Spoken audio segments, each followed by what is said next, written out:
So good morning mga idol. Good morning mga ka-farmers. For today's video is mag-harvest tayo ng tubo ng nyug. Tulad nito. Yan. Yan mga idol. Ito ililipat na natin sila sa ano? Ililipat natin sa pating bag. So nice. Lahat yan. Lahat po yan. Ito sila dwarf lahat. Coconut dwarf. Yan. So lahat na may pwede na ipating, lilipat natin sa pating bag.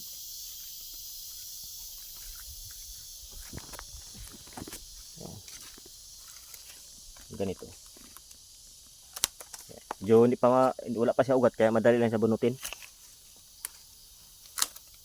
Kung malimbawa ano siya, matigas, palahin. Pwede siya ng pala. Ito. Ito yung pala natin. Yan. Buhay farmers guys. Tiyaga-tiyaga lang talaga.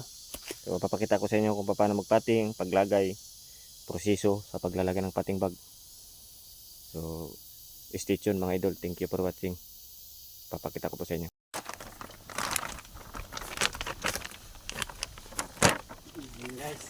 So mga idol, ganito yung nagkapapating. Yan. Mga idol, mga ka-farmers. Yun, may kunting bigas-bigas. Yan. So yan. Abon na yan pang nyug. Diyan bigas. Bili ka ng bigas, lagay niyo sa nyug niyo. For joke only.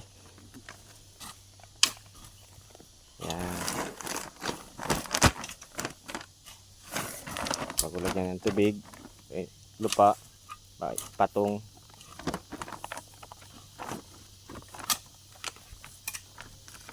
Tabunan ng lupa ulit.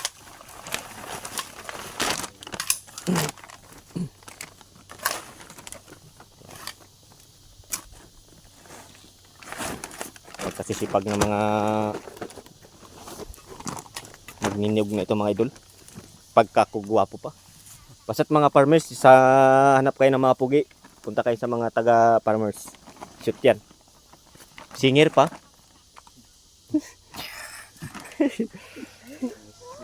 Yan, ito na siya, finished product nya. Tabay na maayos. Yan.